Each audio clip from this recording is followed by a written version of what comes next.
everybody, I'm Kim Ray, and this is Maria Maisto. Maria has a master's degree, and she's a hardworking lady. She works upwards of 50 hours per week. However, Maria has no health insurance. See, Maria and thousands like her are adjunct college instructors, and they work right here in the United States. Adjunct means part-time. In order to qualify, part-time workers must work less than 40 hours per week. And adjunct instructors are contract employees, meaning they're contracted from semester to semester, and oftentimes they don't get a contract over the summer, so they're completely unemployed over the summer. Back in 1988, college instructors were generally full-time and they were on tenure track. However, since that time, in order to cut costs, colleges have little by little replaced full-time instructors with adjunct faculty. As a matter of fact, 89% of today's college instructors are adjunct. And in August 2013, those thousands of adjunct instructors are going to no longer be able to make a living doing what they do. Now think about it. Anyone who has benefited from a college education or will benefit from a college education needs to listen closely. Think about it. Your doctor, your lawyer, your teachers, all of those jobs involve a college education. So really this message applies to all of us.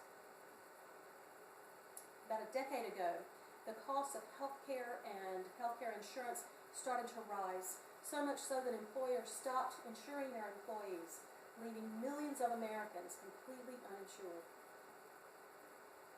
So the federal government responded in 2010 with the Affordable Care Act, or more commonly known as Obamacare.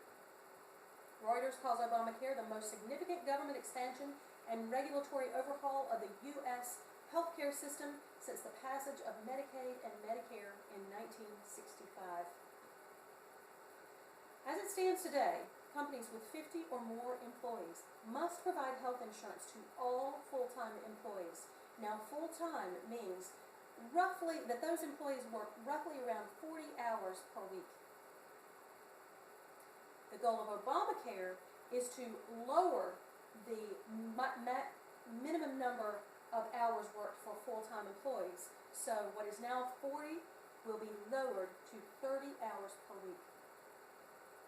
That means that on January 1st of 2014, all employees who work 30 or more hours per week must be provided health care insurance.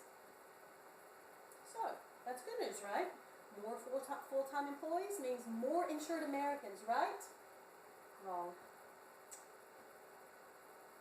See, businesses who rely heavily on part-time employees say that they absolutely could not afford to cover all of those employees, that covering those employees with health care insurance would force them into bankruptcy.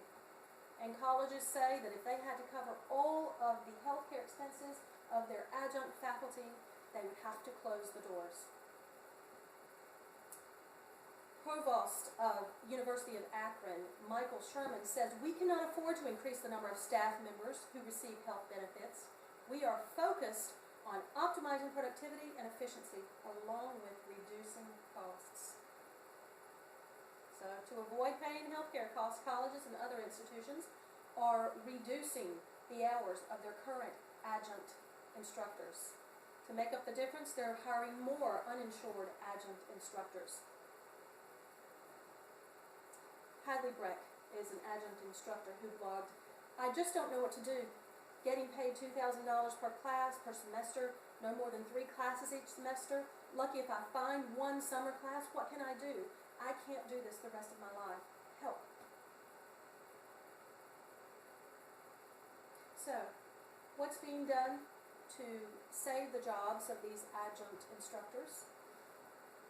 Well, all over the nation, adjunct faculty unions are cropping up to serve as watchdogs to protect the rights and fight for new rights for adjunct faculty members.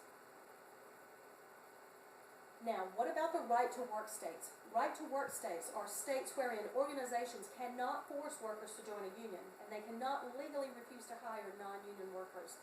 That means that organizing a union in right-to-work states is nearly impossible. You'll notice here on the map, the right-to-work states are the light blue states, and that includes my state of North Carolina.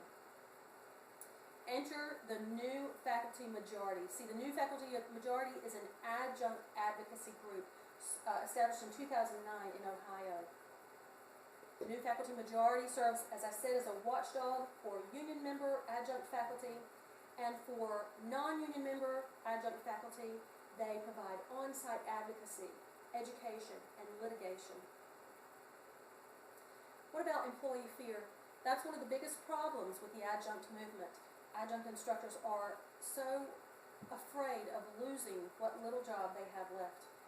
That's where new faculty majority comes in, offering, empowering adjunct instructors with information and a voice on social media sites like Facebook, Twitter, and LinkedIn.